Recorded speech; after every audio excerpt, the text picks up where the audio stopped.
বিজয় ভাইয়ের বিষয়টা আপনি যদি বলেন 9,000 ফার্স্ট ক্লাস রান, 24টা 149টা 50, সো এরকম একটা এক্সপিরিয়েন্স খেলোয়াড়কে আমরা কেন দলে নিব না?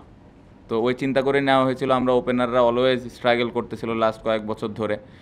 জয়, জাকির কিছু কিছু ম্যাচ ভালো করেছে, বাট তারপরে দেখা গেছে যে ওইরকম কন্ট্রিবিউট করতে পারেনি। তো আমরা এরকম একজন এক্সপিরিয়েন্স খেলোয়াড় খুঁজতেছিলাম যার পেছনে অনেক রান আছে, যে কিনা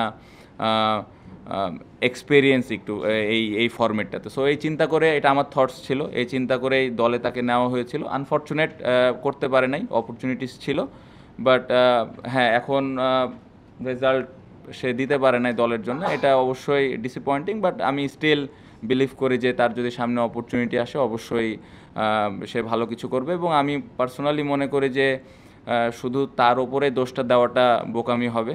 অ্যাজ এ টিম হিসেবে আমরা আসলে এই ম্যাচটা ভালো খেলি নাই।